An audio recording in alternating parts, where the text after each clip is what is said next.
because it's not their fault. It's his, theirs.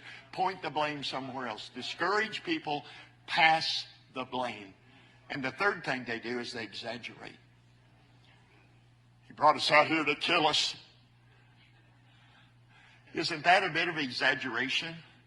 Can I have your attention just a minute?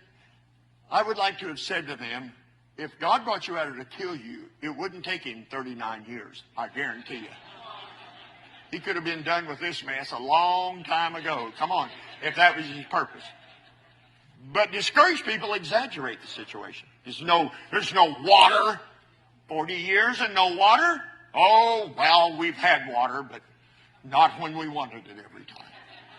And no bread, there's no bread. You read it there with me. Are they exaggerating or what? They exaggerated, saying God brought us out here to kill us, and we came out here and there's no water and there's no bread. What do you mean no bread? You picked up bread today and ate it. 6 days a week for 40 years God fed them bread from heaven. Okay, we had bread. We didn't like that bread anymore, and there they are. Exaggeration. No, I am not kidding. And I go into the foyer. I'm in the foyer right before church on a Sunday night. People are coming in. Sunday night was at like a revival service every Sunday night at Southwest Baptist Church, and my favorite service of the week. And people are pouring in the place, and I'm so excited. And a man comes up that I love. I love him in the Lord. And he comes up and he says, "Preacher, I need to talk to you a minute. Can I just tell you something just for a minute?" And I'm thinking to myself, sure, this is a great time. It's 2 minutes before church starts.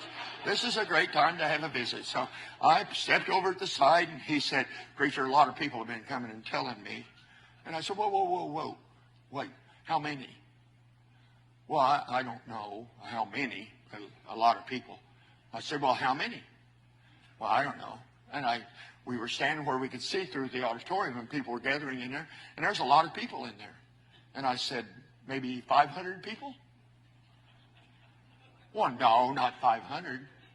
Well, there's a lot more than that in there. Not a third of that crowd in there? Well, no. But anyway, a lot of people were telling me, and I said, well, how many? 400? Preacher, it doesn't matter how many. I said, it matters how many. You said a lot of people. I have to know what that means. Because I'm assuming because there's a lot of people, that's supposed to have something to do with how I deal with what you're going to tell me. So how many? No, not 400. Anyway, what the deal is, 300?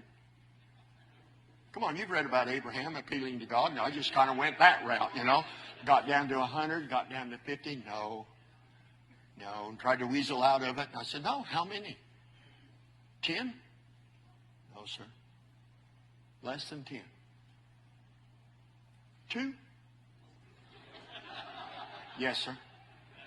2. Then I told him who they were. Just the way the thing was going,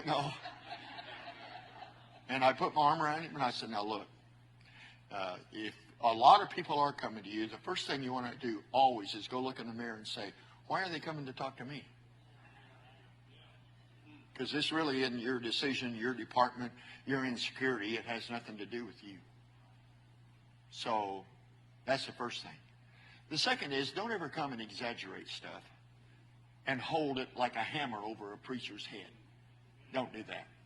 That's not right. It's not true. It's not ethical.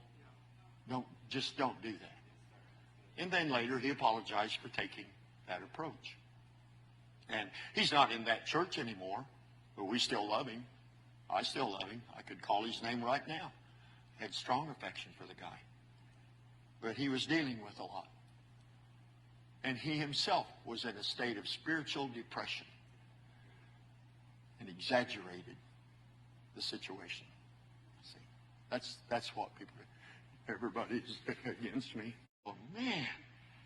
Really what we want to get at is what is God's response to this? In other words, whether it's a sinful practice or not, we should be able to discern by how God responded to it. And you read the account with me, and some of you know it very well. There's nothing in there that makes you think God came and said, Well, bless your heart. Let's do a group hug right here and move on, shall we? No, God didn't do that. As a matter of fact, this is too much to stomach for a lot of liberal-minded people.